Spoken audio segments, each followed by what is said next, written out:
Hi Tan fans, welcome to another edition of Q&A on Tan Fan Thursday. Welcome. Today we have a question from Gabriella who sends us a question about relationships. So I'm going to get straight to it because we have some matters to discuss. Dear Coach T, I live with my boyfriend. When we first moved in together, everything was so exciting and fun. It's been 2 years now since, and I feel like the spark is gone, and I'm living with my roommate now. Everything has become like routine work. We still have a ton of fun, but there's no passion. Is this what marriage is going to look like? Gabriella. Well, Gabriella, thank you so much for your question. I'm sure it's going to help a lot of people out there. So I'm going to get straight to the answer. And one thing to consider is that your question does not entail details for me to know how your relationship started, what got you to the point where you decided to move in together. So I'm going to go answer this question based on a more general space where when two people move in together, what needs to be done. One thing to consider here is to understand what is the definition of a roommate to you and what is the definition of a lover. Definition of a roommate is usually someone you move in together and you share the same space and the furniture and the rent, and you come and go and you respect the rules of the house, but you really don't need to interact as much if you don't feel like it, or you don't have any obligation to the other person. It's just a choice where, if we want to hang out, we will. If not, we won't. Definition of a lover is more of sharing your thoughts and your emotions and your intimate self with another person. And furniture and the house or the apartment, those are all secondary. What you need to consider is when you moved in together, what was your initial intention?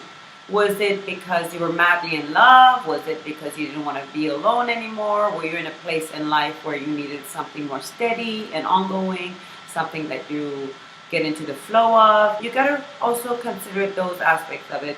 That's why I'm going to give it more of a general answer here.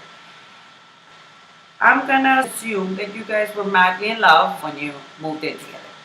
To keep the spark of a relationship, it's because when you're first in a relationship, there's a lot of newness, a lot of mystery, a lot of the unknown. So getting to know the other person is very exciting and you have something to look forward to. There's more in the unknown.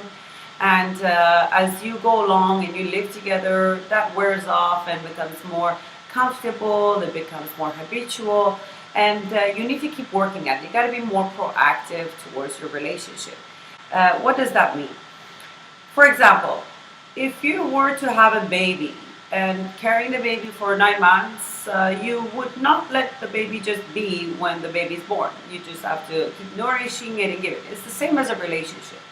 When you're in a relationship and when you move in together, it doesn't stop right there. You have to work more hard at it. And it doesn't necessarily mean excruciating work or just taking away from everything else just to get things happening in your relationship. It means to add more of the mystery and the unknown and the adventure sense back in. And those can be done with different things. Like if you're going to a restaurant on a weekly basis and you have this plan to get out of the living area that you're together with all the time, you want to have dinner outside, I'm sure you do that. Make that more of an adventure. If you take the car, bike there. If you always go to the same restaurants, pick a new one and go and explore and get into role playing of being the food critic or whatnot, and just have a few good laughs while you're doing that. Plan a few little things throughout the week. Send each other text messages, more communication, just emotional stuff, not hey, I'm picking up the groceries, what are you doing? More of little sweet messages to each other, little interesting, more intimate stuff. To know that outside of that living space, you're still thinking about each other and you still matter the same as you did in the beginning. And for more long-term plans, it's good to always have something planned ahead, something you guys want to create together, maybe a project or plan a vacation somewhere. So you have something else always to look forward to that you're moving towards, not just being stale in the same spot. Please send me more questions and write your comments below on this video. I would love to read them and share with everyone else. And I'm looking forward to seeing you next Thursday. See you later.